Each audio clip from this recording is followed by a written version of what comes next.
Harta adalah amanat dan akan kita pertanggungjawabkan. Allah melebihkan rizki sebagian kita dari yang lain agar kita saling tolong menolong, bantu membantu.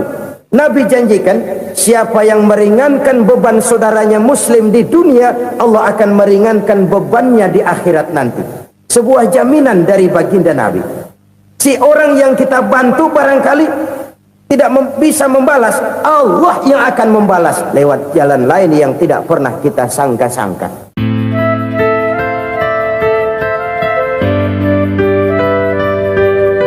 Selalu berusaha menyimpan sesuatu yang bisa membawa manfaat, baik untuk dirinya, untuk anak cucunya, maupun untuk keluarganya, untuk masa kini dan masa depannya.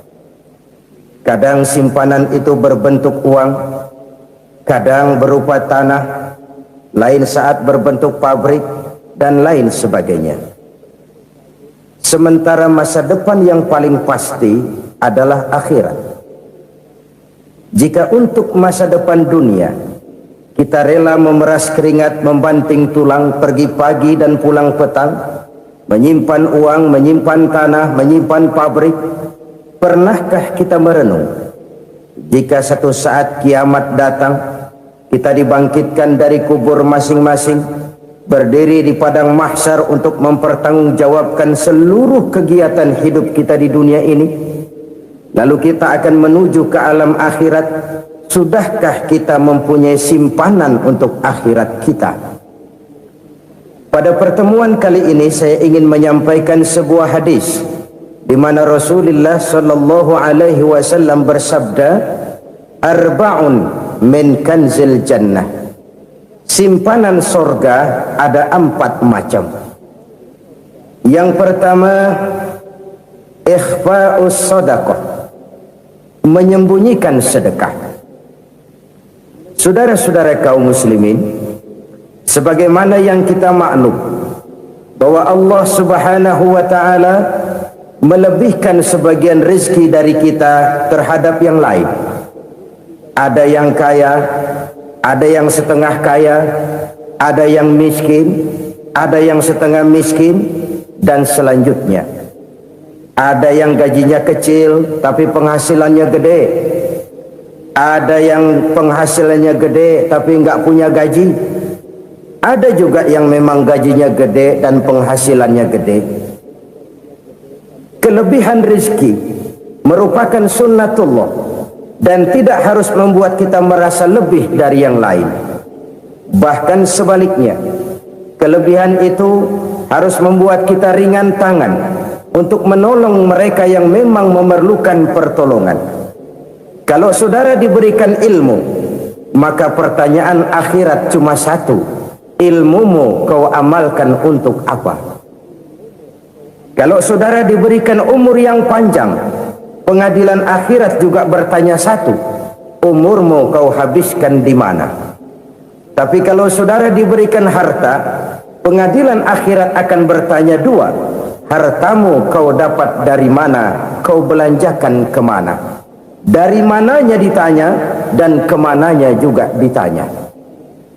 Oleh karena kita akan dimintakan pertanggungan jawab, maka amanah yang bernama harta ini harus kita gunakan dengan sebaik-baiknya.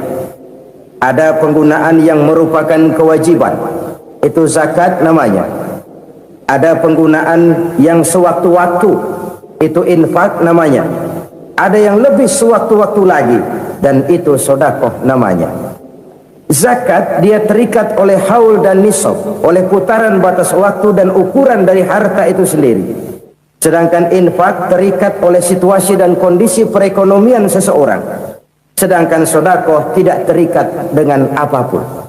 Dalam kondisi seperti apapun kita bisa melakukan sedekah dengan yang terkecil sekalipun. Sampai-sampai Rasulullah sallallahu alaihi wasallam mengajarkan, la tahqiranna minal ma'rufi syai'an walau an talqa akhaka biwajhin talik. Atau ada hadis, tabassumuka fi wajhi akhika laka shadaqah. Senyumanmu kepada temanmu adalah sedekah. Jadi untuk melakukan sedekah tidak harus dalam berbentuk uang. Dengan ilmu kita bisa sedekah, dengan tenaga kita bisa bersedekah, dengan pikiran kita bisa bersedekah, bahkan senyum kepada teman itu pun sedekah. Jadi kalau sedekah dengan uang memang belum punya uang, nyengir aja banyakin. Itu asal pada tempatnya, jangan lalu ketemu tiang listrik cengengesan. Tentu tidak pada tempatnya dan tidak wajar. Nah, sedekah yang paling dicintai Allah adalah sedekah yang disembunyikan. Artinya jauh dari sifat riya. Kan kadang-kadang ada orang sedekah itu disebutkan namanya, apa tidak bagus? Kalau memang niatnya ikhlas, ya bagus-bagus saja. Untuk memberikan sugesti kepada yang lain. Si Fulan bin Fulan nyumbang sekian, diumumkan. Boleh kalau niatnya untuk memberikan rangsangan kepada yang lain supaya dia menyumbang lebih besar dari orang tadi. Tapi kalau itu mendatangkan riya, maka sedekah yang paling dicintai Allah adalah sedekah yang disembunyikan. Tangan kiri saja tidak tahu apa yang diberikan oleh tangan kanan. Sedekah yang dilakukan dengan ikhlas akan merupakan perbendaharaan surga, tersembunyi dari pandangan orang lain, tidak seorang pun tahu. Karena memang sikap yang baik adalah melupakan kebaikan dan mengingat kesalahan. Itu salah satu ciri orang bahagia. Orang yang selalu mengingat kesalahannya dan berusaha melupakan segala kebaikannya. Kalau dia akan berada kebaikan, dia tidak bisa ikut, dia merasa rugi karena dia merasa belum pernah berbuat baik. Tapi kalau akan melakukan kesalahan baru, dia ingat kesalahan yang sudah-sudah, sehingga terhalang baginya untuk melakukan satu kesalahan baru. Demikianlah saudara-saudara, bahwa Allah melebihkan rizki sebagian kita dari yang lain, agar terjadi tolong-menolong dalam kehidupan ini. Jadi kesenjangan yang nature, kesenjangan yang alami itu sunnatullah. Ada yang kaya, ada yang miskin, ada yang kelas menengah. Nah, kenapa lalu sekarang kita berusaha mengentaskan kemiskinan? Oleh karena adanya kesenjangan struktural. Kalau yang kaya bisa semakin kaya, kenapa yang miskin tidak bisa naik jadi ikut sedikit kaya? Sebab pada dasarnya Islam adalah agama yang sejak turunnya sudah berupaya memerangi kemiskinan. Bahkan dikatakan kemiskinan itu mendekatkan kepada kekufuran. Orang kalau miskin udah dekat banget sama kafir. Gampang menjadi kafir. Berapa banyak saudara-saudara kita yang oleh karena soal perut, oleh karena soal materi, terpaksa meninggalkan dan menanggalkan akidahnya, menjual petunjuk yang diberikan Allah dengan kesenangan dunia yang cuma sebentar ini. Na'udzubillah thumma na'udzubillah. Jadi makin kita sembunyikan satu sedekah, semakin banyak perbendaharaan kita di surga. Sedekah yang paling dicintai Allah adalah sedekah yang disembunyikan. Malahan ada seorang sufi, dia punya kebiasaan kalau pergi sholat Jumat dia bawa uang, itu uang dia taruh di bawah tikar masjid. Dia niat sedekah kepada siapa saja yang nemuin itu duit. Maksudnya apa? Supaya yang nemuin nggak tahu siapa yang punya duit. Demikian dia saking ingin menyembunyikan sedekahnya. Karena sifat riya itu bisa memakan amal kita sendiri. Riya itu termasuk menyebut-nyebut kebaikan kita. Orang yang suka nepuk dada, sedikit-sedikit ngitungnya kalau nggak gua. Tuh kalau nggak gua tuh yang belas itu kalau nggak gua, kalau nggak gua. Iya kalau nggak lu kenapa emang? Orang yang suka menepuk jasa, tuh biasanya memang begitu saudara-saudara. Kalau perang lagi berkecamuk, orang nggak sempat ngaku jadi pahlawan.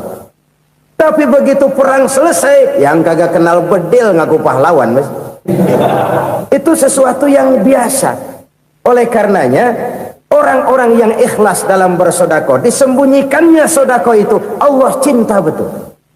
Malahan ada hadis memberikan jaminan, inna sadaqatal mar'il muslimi tazidu fil umri wa tadfa'u mitata su'i.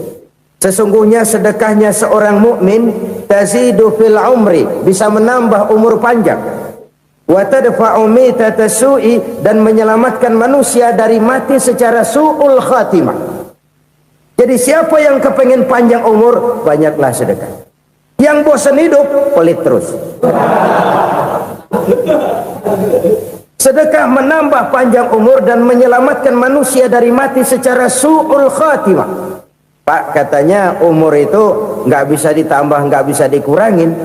Kapan? Kalau ajal sudah datang. Fa idza jaa ajaluhum la yastakhiruna sa'atan wa la yastaqdimun. Kalau ajal datang tidak bisa dimajukan, tidak bisa dimundurkan. Itu kalau ajal sudah datang. Tidak bisa lagi umur ditambah dikurangi, sudah datang. Tapi kalau belum datang, itu kan haknya Allah. Mau ditambah, mau dikurangi, hak prerogatif Allah. Sebagai pencipta manusia, Allah maha kuasa dan maha mampu. Sedekah ini menambah panjang umur dan menyelamatkan manusia dari mati secara su'ul khatimah. Itu orang mati kan sama ya, kondisinya mati, nggak nafas. Tapi hakikat mati kan lain-lain. Ada yang mati itu husnul khatimah, baik akhirnya. Misalnya lagi ngaji mati, lagi sholat mati, lagi sedekah mati. Ini yang dinamakan dengan husnul khatimah, baik di akhirnya. Sebaliknya ada yang su'ul khatimah, jelek di akhirnya. Ini yang jadi catatan akhir. Lagi nyekek botol, mampus. Lagi banting kartu, modar. Su'ul khatimah, jelek pada akhirnya. Sedekah menyelamatkan manusia dari mati secara su'ul khatimah. Dan kita semua kepengen mendapat husnul khatimah, jauh dari su'ul khatimah. Oleh sebab itu yang bisa menyelamatkan kita dari penyakit itu antara lain adalah sedekah yang disembunyikan, yang dikerjakan dengan ikhlas karena Allah, tidak karena kepengen dipuji orang, tidak karena ingin dikatakan orang pemurah. Sebab orang dermawan itu orang yang memberi tanpa harus diminta. Kalau masih harus diminta, ya belum dermawan namanya, masih harus diminta. Kalau nggak diminta ya tulus, lolos, polos. Saudara-saudara kaum muslimin rahimakumullah, harta adalah amanat dan akan kita pertanggungjawabkan. Allah melebihkan rizki sebagian kita dari yang lain agar kita saling tolong menolong, bantu membantu. Nabi janjikan siapa yang meringankan beban saudaranya muslim di dunia, Allah akan meringankan bebannya di akhirat nanti. Sebuah jaminan dari baginda Nabi. Si orang yang kita bantu barangkali tidak bisa membalas, Allah yang akan membalas lewat jalan lain yang tidak pernah kita sangka-sangka. Ada orang tanya, Pak, ini ada orang nyumbang masjid sambil marah-marah, bagaimana? Saya bilang sumbangannya aja ambil, marahnya jangan. Marahnya jangan diambil, itu urusan dia. Saudara-saudara kaum muslimin rahimakumullah, umat Islam ini kan umat yang punya potensi besar. Kadang kita merenung, kenapa kadang-kadang pembangunan masjid kok lambat sekali? Kalau hotel hari ini peletakan pertama, bulan depan peresmian. Supermarket hari ini peletakan batu pertama, minggu depan peresmian. Tapi kalau sudah yang namanya masjid, kadang-kadang peletakan batu pertama sekaligus jadi batu terakhir. 3 tahun, 4 tahun, campur nebar jalak di jalanan, duit dijaring kayak ikan sepat.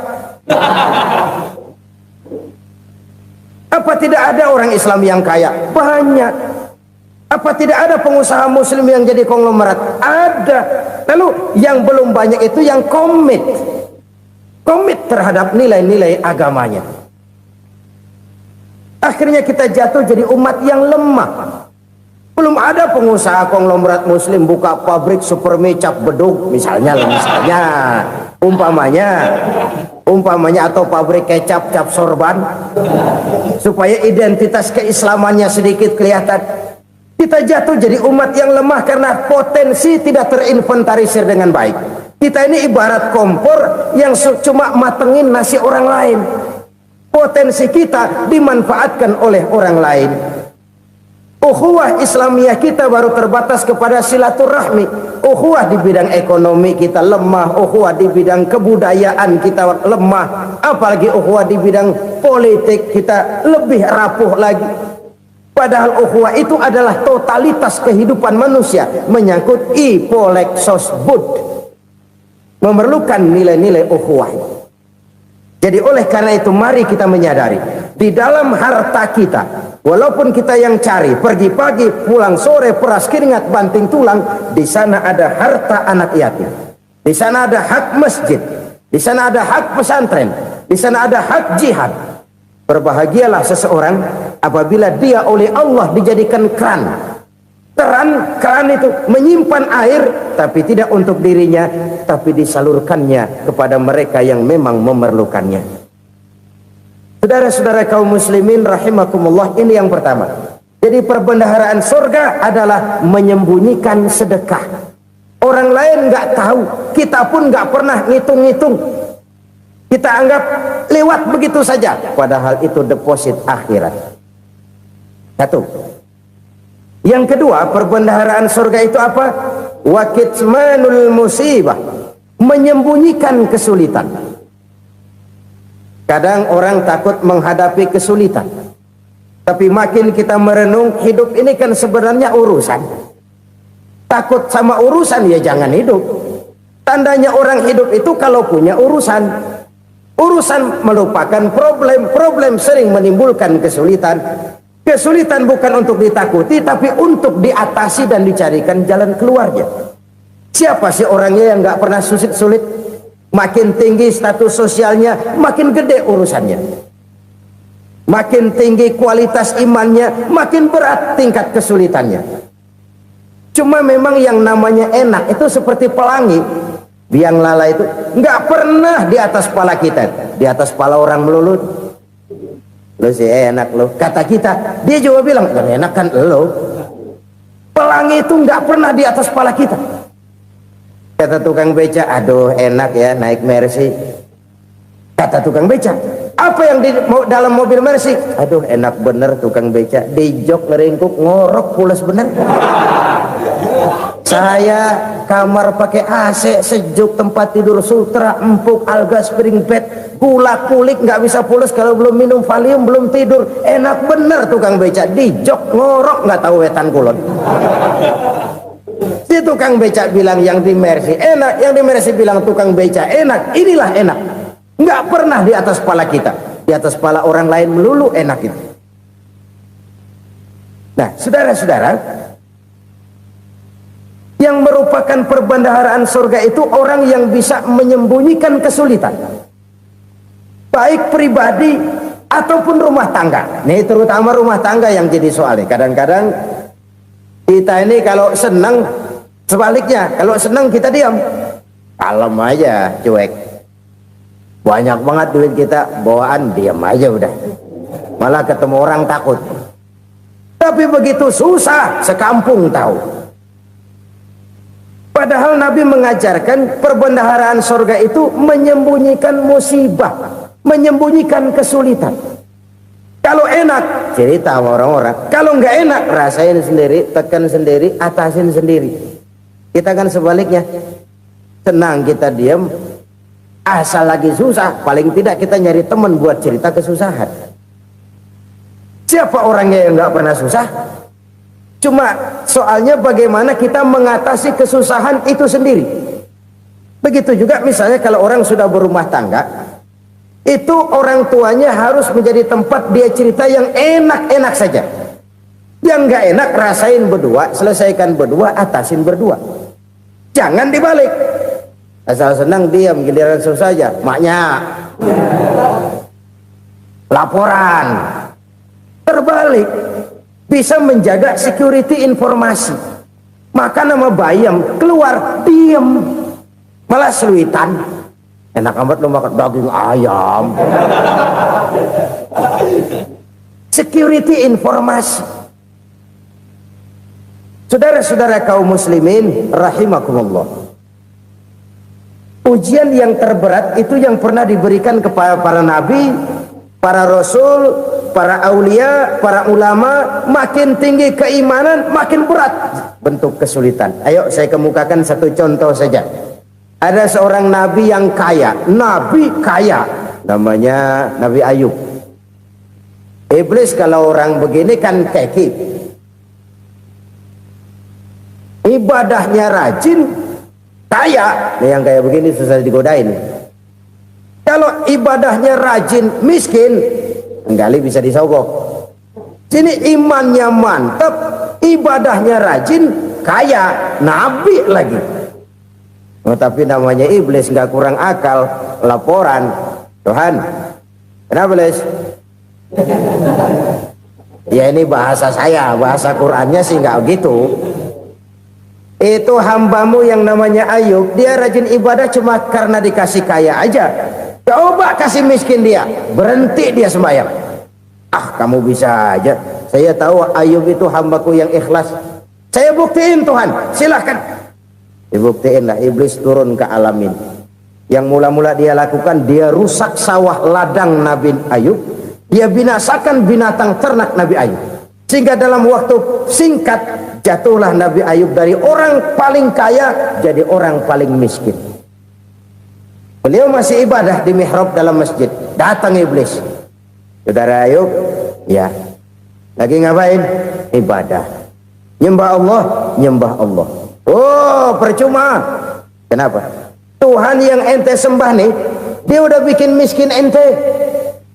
Sawah ladang ente hancur lebur, binatang ternak binasa. Sekarang ente jadi orang paling miskin. Ngapain nyembah Tuhan kayak begitu? Tekor. Udah berhenti dah ibadah, berhenti ibadah. Ini iblis sama Tuhan laporannya lain, yang dikerjakan kepada Nabi Ayub juga lain. Benar begitu iblis, kata Nabi Ayub. Iya, sawah ladang saya habis, buras. Binatang ternak saya binasa, binasa. Saya miskin, bangpak. Apa jawab Nabi Ayub? Bukan innalillahi, ya, ini hebat.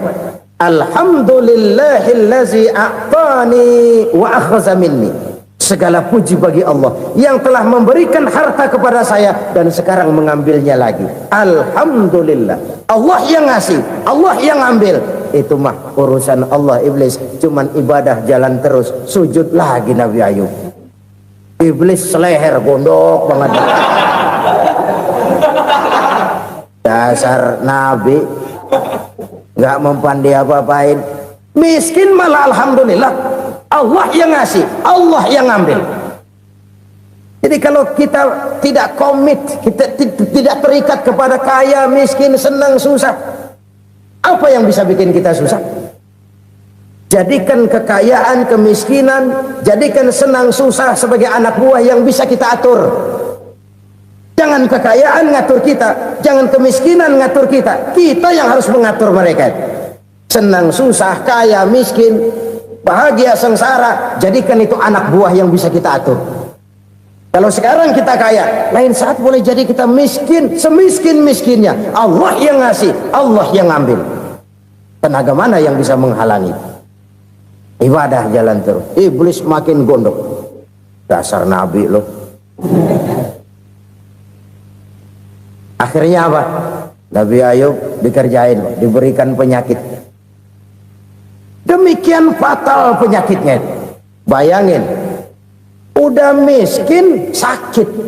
Masya Allah. Miskin sakit. Sakitnya nggak lama, kira-kira 16 tahun. Istrinya 3, 2 mental minta ceraiin. Ngerawatin laki bengek begini.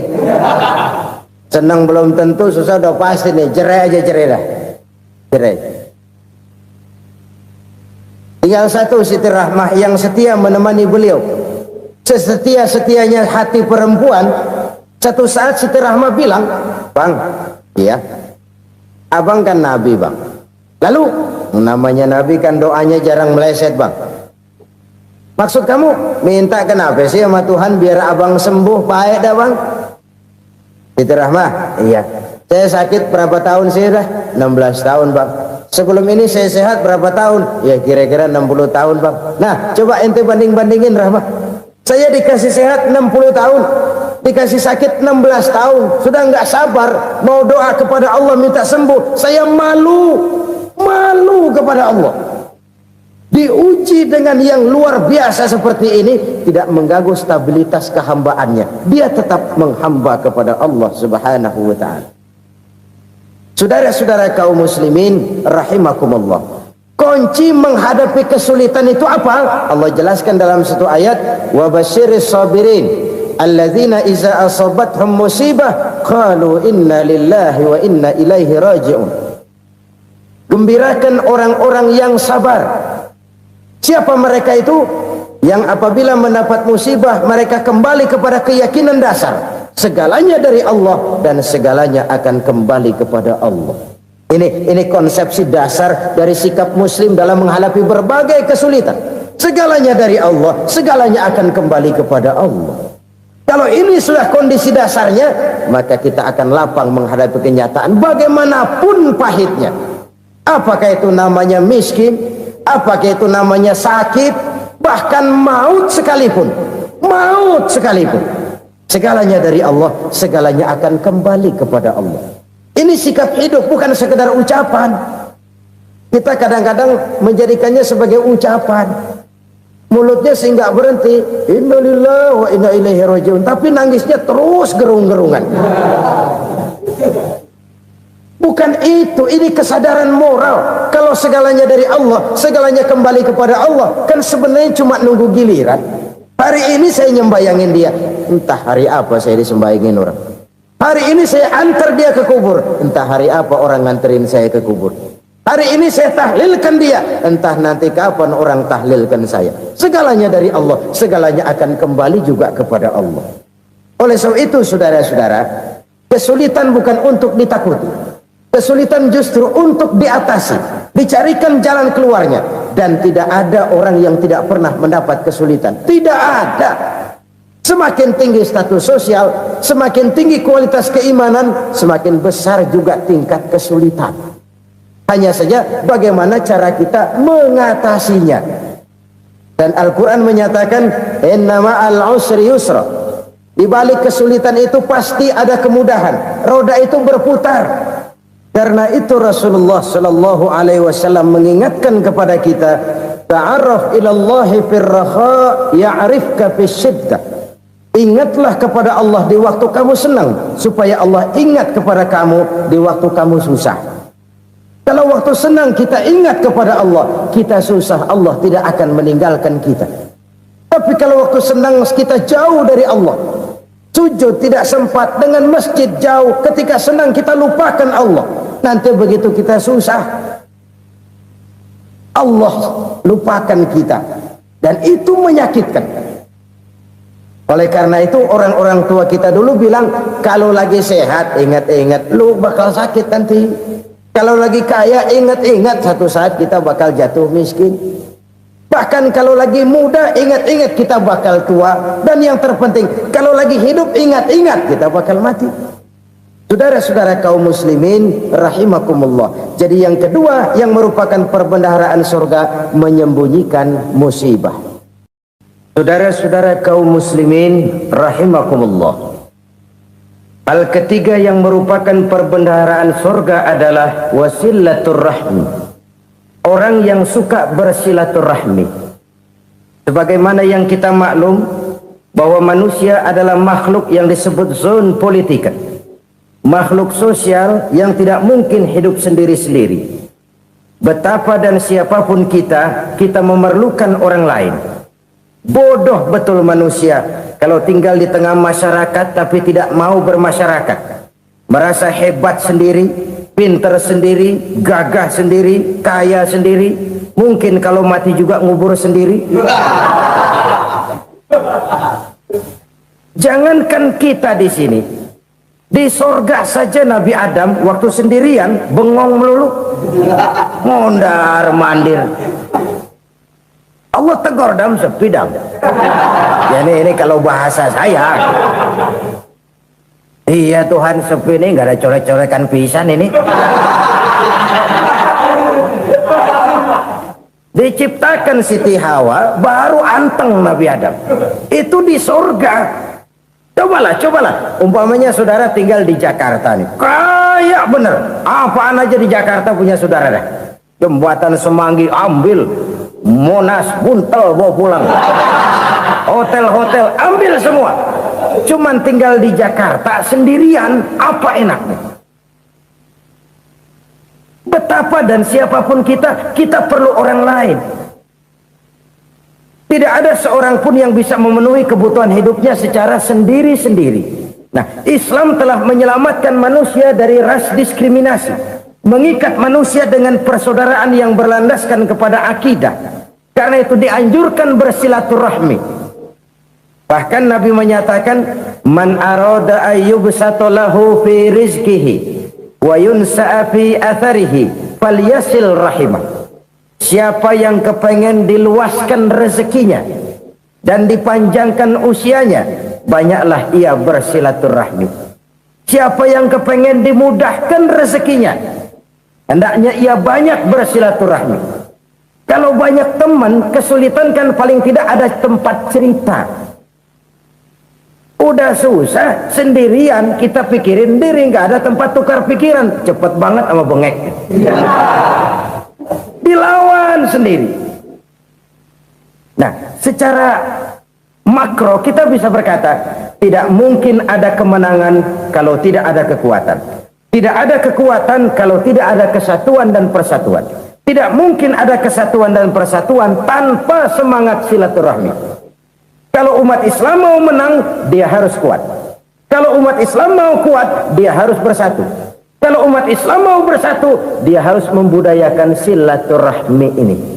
Bahkan sampai-sampai kata Nabi, kalau bisa cari nilai tambah. Apa? Silman qata'ak. Bersilaturahmilah kau kepada orang yang marah denganmu. Masya Allah, indahnya ajaran agama kita. Orang yang marah pun kepada kita, kata Nabi, kalau bisa bersilaturahmilah kepadanya, kepada orang yang marah itu. Di situ nilai tambah. Cuman jujur nih hadis, ngucapinnya gampang, ngamalinnya yang berat banget. Orang marah sama kita, kita disuruh silaturahmi, ada apa malu? Lu marah, ada gua marahan lagi. Tunggu pikirin.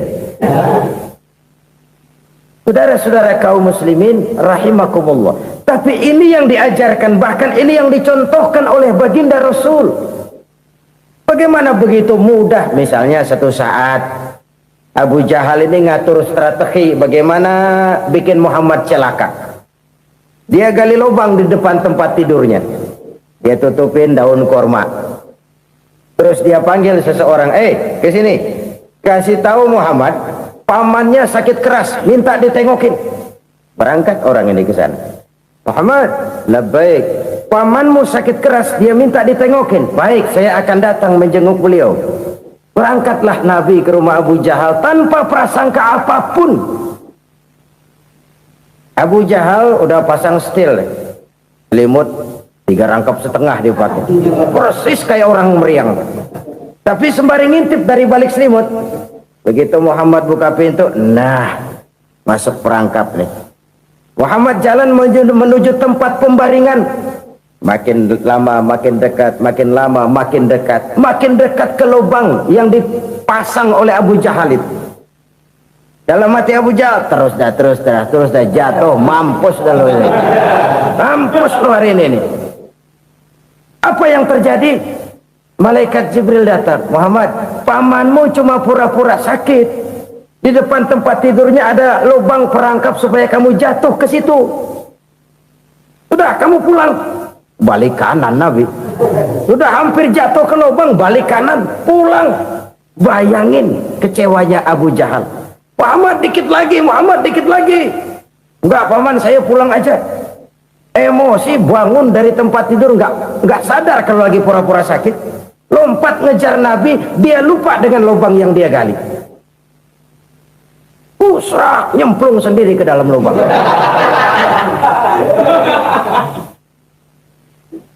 Nabi terus berlalu. Ini terjadi keanehan. Jatuh ke lubang yang dia gali itu sebenarnya nggak terlalu dalam ya, antara 3-4 meteran lah. Tolong saya jatuh ke lubang ini. Datanglah pelayan-pelayannya itu. Angkat saya dari sini. Oh, yang ngulurin tambang. Satu gulung belum juga nyampe itu tambah. Kurang beli lagi ke warung. Sambung ulur lagi enggak juga bisa sampai. Wah ini kerjaan Muhammad ini.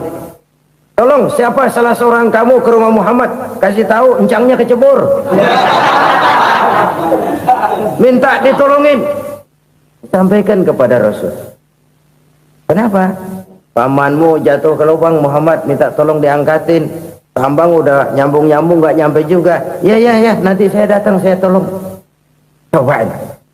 Nyata-nyata orang berniat jahat mau mencelakakan dia. Datang dia menolong. Ini yang disebut air tuba dibalas air susu ya ini. Bukan sebaliknya. Air tuba dibalas air susu. Paman, kecebur ya? Iya Muhammad, tolongin nih. Pegang tangan saya. Nabi ulurkan tangannya. Nyampe. Dipegang oleh Abu Jahal. Diangkat ke atas. Sampai atas, apa kata Abu Jahal? Sihirmu memang hebat Muhammad. Udah ditolongin dikata sihir. Yang enak kita kemplang kan itu orang begitu. Urusan apa? Tapi inilah akhlak. Kalau bisa kamu bersilaturahmilah dengan orang yang marah kepadamu sekalipun. Orang marah kita tetap baik. So, kalau kita berbuat baik sama orang yang memang baik, rasanya sih biasa-biasa aja. Orang baik kita baik lagi, ya draw aja, belum ada nilai tambah di situ. Baru ada nilai tambah kalau kita bisa berbuat baik kepada orang yang nyakitin kita. Itu namanya kita setingkat di atas dia. Dia sakitin kita, kita berbuat baik sama dia. Dia pelit sama kita baik sama dia. Dia marahin kita deketin dia. Di situ kita punya nilai tambah. Jadi siapa yang ingin diluaskan rezekinya kata Nabi dan dipanjangkan umurnya, hendaklah ia banyak-banyak bersilaturahmi. Sederhana sebenarnya silaturahmi, tapi silaturahmi membangkitkan semangat kesatuan dan persatuan. Kesatuan dan persatuan melahirkan kekuatan. Dalam matematika 1 ditambah 1 pasti 2. Tapi di tengah masyarakat, 1 orang takut ditambah 1 orang takut, hasilnya jadi 2 orang setengah berani. Kenapa setengah berani? Karena udah berdua. Tadi pan takut sendirian. Kalau dia kumpul turu-turu takutlah jadi berani. Kita yang lemah, kita yang tidak berdaya, kita yang miskin, kalau mau kompak bersatu, apa yang nggak bisa kita kerjain? Apalagi tinggal di kota besar, pilihan cuma 2. Bertahan atau minggir. Bertahan atau minggir. Untuk bisa bertahan harus mampu bersaing. Untuk mampu bersaing harus punya keahlian. Keahlian harus ditunjang dengan pendidikan, ditambah oleh kekompakan sebagai umat. Udah miskin mencar mulu, orang injek kita. Orang nggak pandang urusan apa yang malu. Oleh karena itu silaturahmi pada hakikatnya merupakan roh dari ukhuwah yang diajarkan oleh agama kita. Bagaimana Islam menyelamatkan masyarakat manusia dari ras diskriminasi, mengikat manusia, dan tidak ada persaudaraan yang lebih indah selain persaudaraan yang diikat dengan nilai-nilai akidah. Sepanjang orang di jalan Allah, itulah saudara kita. Keluar dia dari jalan Allah, selesailah persaudaraan sampai di situ. Karena itu, kalau ingin menyimpan sesuatu di surga, banyaklah bersilaturahmi. Datang ke rumah ini, datang ke rumah itu, dan lain sebagainya. Itu simpanan kita di akhirat nanti. Ini yang ketiga. Saudara-saudara, yang keempat, perbendaharaan surga itu apa? Wa qawlu la hawla wa la quwwata illa billah. Ucapan la hawla wa la quwwata illa billah. Ibadah kan ada yang berat, modalnya besar. Bangun masjid berat, modalnya besar. Bangun rumah sakit berat, modalnya besar. Ada ibadah yang berat tapi modalnya ringan. Misalnya puasa. Puasa itu berat, mengendalikan nafsu. Kalau sekedar nggak makan nggak minum sih enteng, mengendalikan nafsu itu jihad terbesar. Tapi kan modalnya ringan, cuma niat saja. Ini ibadah berat, modalnya ringan. Ada ibadah yang ringan, modalnya juga enteng. Seperti termasuk ucapan la haula wa la quwwata illa billah. tanpa sadar. La haula wala quwata illa billah. Nyelengin tuh di surga. Nyelengin, kita nggak terasa nyelengin simpenan akhirat. La haula wala quwata illa billah. Nyimpan lagi. Kaget. La haula wala quwata illa billah. Nyimpan lagi. Banyak simpenan. Walaupun sebenarnya yang dimaksud di sini adalah kesadaran batin bahwa tidak ada daya dan kekuatan kecuali Allah. Itu intinya. Kita memulai pekerjaan disunahkan baca bismillah, kan begitu? Apa itu? Kesadaran moral bahwa ini saya bisa kerjakan. Saya kerjakan ini dengan menyebut nama Allah. Kenapa? Kalau Allah tidak memberikan daya dan kekuatan, mana mampu saya kerjakan ini. Maka saya kerjakan ini dengan menyebut nama Allah. Bismillah. Kesadaran moral.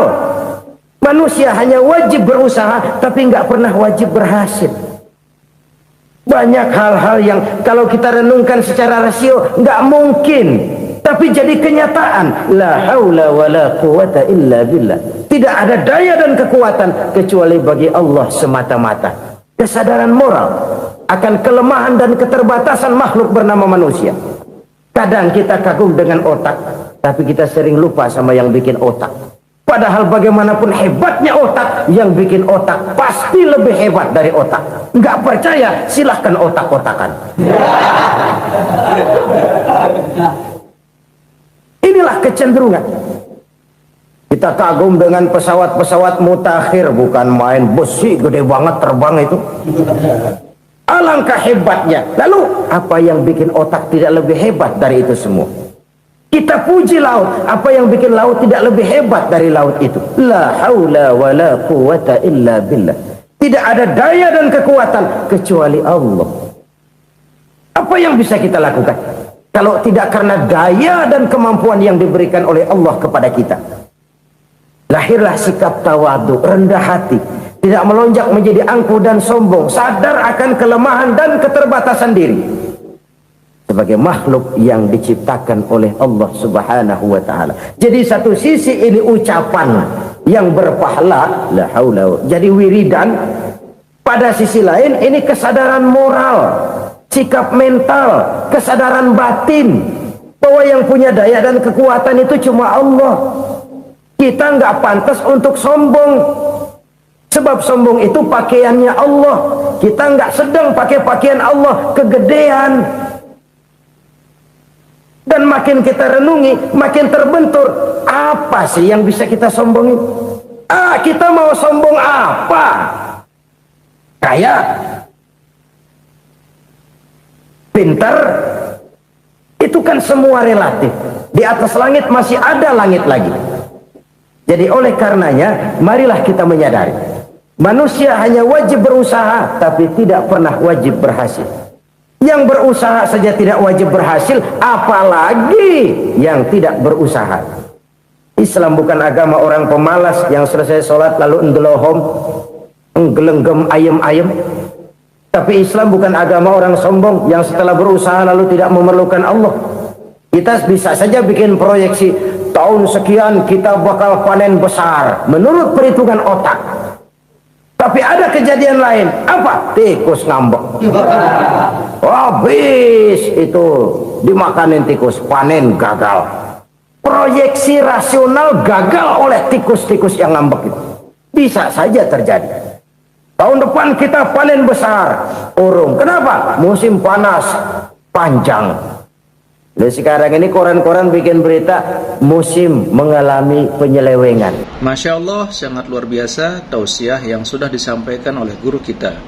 Sahabat beriman yang dimuliakan Allah, tetaplah di channel ini karena kajian ini belum selesai. Dan masih banyak lagi hal-hal menarik yang akan disampaikan oleh beliau. Mari kita lanjutkan kembali. Selamat mendengarkan. Bukan cuma manusia yang nyeleweng sekarang. Musim pakai nyeleweng. Mestinya kan musim hujan udah selesai, masih hujan-hujan juga. Musim. Nah sekarang kita boleh bikin proyeksi, kita bakal panen besar. Tahu-tahu musim panas panjang, sawah retak, air kering. Cari teknokrat yang paling botak, suruh pendekin tuh musim panas.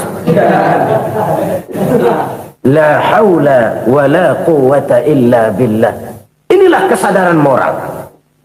Saudara, saya teringat satu saat ada seorang konglomerat. Umurnya ya kira-kira 70-an. Satu saat dia ditanya oleh wartawan, "Pak, umur Bapak berapa sih?" "Ya paling 10 tahun." 10 tahun? 10 tahun? Anak Bapak berapa orang? Satu. Satu saja? Satu. Harta Bapak berapa? Ya paling-paling bangsa 7 juta kali. 7 juta? Iya. Pak, kenapa Bapak bohongi saya? Bapak punya buku biografi. Koran-koran, majalah-majalah banyak memuat cerita riwayat hidup Bapak. Saya tahu umur Bapak 70. Kenapa bilang cuma 7 tahun? Saya tahu anak Bapak 8. Kenapa cuma bilang 1? Saya tahu harta Bapak miliaran, mungkin triliunan. Pabrik di mana-mana, bank di mana-mana. Kenapa bilang uang Bapak cuma 7 juta? Nah, kata si konglomerat tadi, "Kamu benar, Nak, kamu benar. Umur saya kalau jumlahnya memang 70, Nak. Cuman ingat-ingat saya, baru 7 tahun terakhir ini saya sujud. Baru 7 tahun terakhir ini saya berusaha dekat dengan Allah. Saya laksanakan perintahnya, saya jauhi larangannya. 7 tahun inilah rasanya yang ada nilainya di hadapan Allah. Yang 63 tahun matong, kelabu, kelem umur gue. Habis untuk maksiat, untuk munkarat. Maka ketika ditanya tadi, umur saya 7 tahun itu. Oh begitu Pak. Oh iya. Lalu anak Pak, anak Bapak kan 8. Kenapa bilang cuma 1? Nah, kalau jumlah hitungannya memang anak saya 8. Tapi dari 8 orang ini rasanya cuma 1 nih yang bakal jadi buah hati, belahan jantung, pelanjut cerita, penerus sejarah, bakal jadi anak soleh yang akan mendoakan saya. Cuman 1 rasanya anak saya ini yang bakal jadi buah hati saya, besar-besaran saya, yang akan mendoakan di kubur saya, yang akan mendoakan di akhirat saya. Yang 7 orang mana, Masya Allah, yang 1 tenggeng, yang 1 nyekek botol mulu, yang 1 nggak karu-karuan. Makanya saya bilang 1 anak saya yang akan bisa mendoakan saya. Oh begitu Pak. Iya. Nah, harta Pak, harta Bapak kan triliunan. Pabrik Bapak di mana-mana. Uang Bapak hampir di tiap bank-bank besar. Kenapa bilang cuma 7 juta? Betul kau Nak. Harta saya kalau jumlahnya memang miliaran, triliunan mungkin. Tapi yang saya ingat baru 7 juta tuh yang saya belanjakan di jalan Allah. Saya nyumbang masjid, saya santuni yatim piatu, saya bantu pembangunan pesantren, saya bantu pembangunan rumah sakit Islam. Itu yang akan saya bawa pulang ke akhirat, yang 7 juta itu. Yang triliunan itu nanti akan diperebutkan oleh anak-anak saya sebagai waris saya. Jadi harta saya 7 juta itu yang bakal nemenin saya di akhirat, yang akan saya bawa pulang jadi teman saya. Saudara-saudara kaum muslimin, jangan-jangan orang tua itu adalah kita-kita ini. Jangan-jangan kita-kita ini adalah orang tua itu. Jangan-jangan itu potret dari diri kita masing-masing. Dari sekian umur yang diberikan Allah, berapa tahun yang ada nilainya di hadapan Allah? Dari sekian anak-anak yang merupakan amanah, berapa yang akan mendoakan kita sebagai orang tuanya menjadi anak soleh? Dari sekian banyak harta yang diberikan Allah, berapa yang akan kita bawa pulang menghadapnya nanti, yang kita belanjakan di jalan Allah? Ini sebuah potret kehidupan. Karena itu kita kembali kepada la haula wa la quwwata illa billah. Kita wajib berusaha, kita wajib berikhtiar. Selebihnya segala daya dan kekuatan hanya milik Allah saja semata-mata. Satu kesadaran batin dari setiap pribadi muslim. Setelah ia berusaha dan berikhtiar, ia menyerahkannya kepada Allah Subhanahu wa ta'ala. Jadi satu sisi ini merupakan wiridan ucapan yang mengandung pahala, pada sisi lain ini merupakan sikap batin dari seorang muslim di dalam ia menghadapi realitas kehidupan ini. Saudara-saudara kaum muslimin rahimakumullah, kalau ini kita jadikan satu basis kehidupan, maka ini akan menyelamatkan manusia dari kemungkinan tergelincir menjadi orang yang lupa diri dan lupa darat. Sebab itu Imamul Ghazali berpesan, jadidis safinah fa innal bahra amiq wa khuziz zad fa inna safara ba'id wa khaffifil hamla fa innal hamla sadid. Perbarui selalu kapalmu karena lautan sangat dalam. Bawa bekal yang banyak karena perjalanan ini sangat jauh. Ringankan beban karena kebanyakan beban akan menyakitkan. Alangkah indah kalimat ini, alangkah dalam makna yang terkandung di sana. Perbarui selalu kapalmu karena lautan sangat dalam. Apa artinya ini? Jaga mentalmu baik-baik. Pelihara imanmu baik-baik karena hidup penuh cobaan seperti lautan. Kita kalau berlayar di lautan kan kadang-kadang tenang, angin bertiup sepoi-sepoi basah. Jika malam datang bintang gemintang bertabur menghias cakrawala, rembulan memantulkan sinarnya dengan indah. Dalam keadaan begitu berlayar enak, tapi lain saat ombak menggunung, halilintar menyambar, angin topan bertiup. Berapa banyak sudah saudara-saudara kita yang tenggelam di lautan dunia tanpa sadar bahwa dia belum sampai kepada pantai yang akan dituju. Berapa banyak sudah saudara-saudara kita yang tenggelam di lautan dunia ini tanpa sempat bangkit lagi. Dia menyangka sudah sampai kepada tujuannya. Hati-hati kapal jangan sampai bocor karena lautan sangat dalam. Iman ini jaga baik-baik karena hidup penuh dengan ujian. Wa khuziz zad fa inna safara ba'id. Bawa bekal yang banyak karena perjalanan sangat jauh. Saudara mau ke Bandung, bawa duit. Saudara mau ke Surabaya, banyakan lagi duitnya. Saudara mau ke Mekah, gepokan, iketan tuh duit nggak lembaran lagi. Makin jauh perjalanan, makin banyak bekal yang harus kita bawa. Kalau saudara dari Jakarta mau ke Surabaya, kagak bawa duit berangkat juga, itu sih bukan berani namanya, nekat. Sampai Surabaya belum tentu, sengsara di jalan udah pasti. Kenapa? Nggak bawa bekal berangkat. Sama juga kita nih, misalnya belum sempat sembahyang, mati. Waduh, berani banget orang.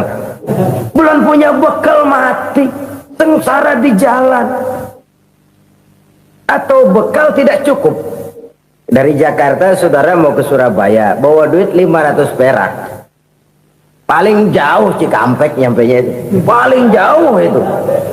Antara jauhnya perjalanan dengan bekal yang saudara bawa tidak seimbang. Hidup ini perjalanan panjang. A walking tour. Dimulai dari alam arwah. Sebelum jasad diciptakan, roh diciptakan lebih dulu. Dari situ pindah ke alam rahim. Dari alam rahim pindah ke alam dunia. Dari alam dunia pindah ke alam barzah. Baru menuju akhirat. Satu perjalanan panjang. Kalau bekal tidak bawa, sengsara di jalan. Bawa bekal yang banyak karena perjalanan ini sangat jauh. Wa khaffifil hamla, ringankan beban karena beban itu cuma akan menyulitkan. Kalau bekal itu sih keperluan, tapi beban nggak kita perluin, cuma ngeberat-beratin. Apa ini beban? Dosa, kecurangan, kebatilan, kezoliman, ketidakadilan, kesewenang-wenangan. Itu akan jadi beban kita di akhirat. Alangkah celakanya, perjalanan panjang, bekal tidak bawa, beban kelewat banyak, alamat sengsara di jalan. Pahala tidak ada, dosa berlipat ganda. Na'udzubillah, summa na'udzubillah. Kalau kita rangkum nasihat Al-Ghazali dengan kisah si konglomerat tadi, kita akan mengambil kesimpulan. Pertama, bekal terbaik dalam menghadapi gejolak kehidupan ini tidak lain adalah iman. Yang kedua, pahala dan dosa. Dua hal kontroversial. Pahala adalah bekal, dosa adalah beban. Tapi kita sekarang kan tidak begitu terangsang kepada yang abstrak. Orang berlomba mencari yang konkret-konkret saja, yang real. Kalau memang dosa, benjol dong, kira-kira begitu. Kira-kira begitu. Persis orang Yahudi dulu. Orang Yahudi itu kan pernah minta kepada Nabi Musa, Ya Musa, lan nu'mina laka hatta narallaha jahrah. Musa, kami nggak bakal mau beriman kepada Allah kalau belum kami lihat Allah ada nongkrong di depan kami. Kalau memang Tuhan ada, taruh dong di depan kami. Mau yang konkret-konkret saja. Kalau memang dosa, benjol dong. Kalau memang pahala, berasa dong. Orang terangsang kepada yang real, yang konkret-konkret saja. Karena itu, untuk mengejar dosa orang mau bayar. Tapi untuk mengejar pahala, walaupun tidak bayar, orang segan. Ini yang dikatakan oleh Nabi, kamu mengharapkan ke surga, tapi kamu berat melaksanakan sesuatu yang bisa membawa kamu ke surga. Kamu ingin jauh dari neraka, tapi tiap saat kamu lakukan perbuatan-perbuatan yang justru menjerumuskan kamu ke neraka. Idda'aitum an-najata minan nar wa ramaitum fiha anfusakum. Kamu ingin selamat dari neraka, tapi kamu lemparkan diri kamu ke neraka. Kamu ingin masuk surga, tapi berat sekali kamu melakukan perbuatan-perbuatan yang bisa menyampaikan kamu di surga. Saudara-saudara kaum muslimin rahimakumullah. Jadi hal keempat yang merupakan perbendaharaan surga adalah la haula wa la quwwata illa billah. Satu sisi ini merupakan ucapan yang memperberat timbangan akhirat. Pada sisi lain ini merupakan sikap hidup seorang muslim. Kesadaran batin yang sangat dalam bahwa tidak ada daya dan kekuatan kecuali Allah. Dan itu kita simbolkan pada saat memulai pekerjaan dengan Bismillah, dengan menyebut nama Allah. Satu kesadaran moral, saya hanya bisa melakukan ini karena diberikan daya dan kekuatan oleh Allah. Lahirlah sikap tawadu, rendah hati, tidak melonjak menjadi angkuh dan sombong. Saudara-saudara, sampai sini dulu jumpa kita kali ini. Semoga 4 perbendaharaan surga ini dapat kita lakukan, yang kelak akan merupakan bekal kita di kemudian hari nanti. Amin ya rabbal alamin. Alhamdulillahirabbil alamin. Demikianlah tausiah penuh ilmu, hikmah dan manfaat yang sudah kita dengarkan bersama dari guru kita. Sahabat beriman yang dimuliakan Allah, terima kasih banyak sudah menyimak tausiah ini sampai selesai. Doa dan harapan saya, semoga Allah Subhanahu wa Ta'ala senantiasa selalu melimpahkan segala rahmat dan karunia-Nya kepada sahabat semua. Selalu diberikan kesehatan, dimudahkan segala urusannya, dan dilancarkan rezekinya. Amin ya rabbal alamin. Demikian yang dapat saya bagikan, kurang lebihnya mohon maaf. Sampai bertemu lagi di kajian-kajian berikutnya. Wabillahi taufik wal hidayah, waridha wal inayah. Wassalamualaikum warahmatullahi wabarakatuh. Setelah kita mendengarkan bersama tausiah yang sangat luar biasa yang sudah disampaikan oleh guru kita, sekarang mari kita lanjutkan aktivitas kita masing-masing. Semoga apa yang sudah beliau sampaikan kepada kita semua menjadi ilmu yang bermanfaat dalam kehidupan kita sehari-hari. Amin ya rabbal alamin. Selamat beraktivitas buat sahabat semua dan sukses selalu. Sampai bertemu lagi di tausiah berikutnya. Wassalamualaikum warahmatullahi wabarakatuh. Bismillahirrahmanirrahim. Assalamualaikum warahmatullahi wabarakatuh.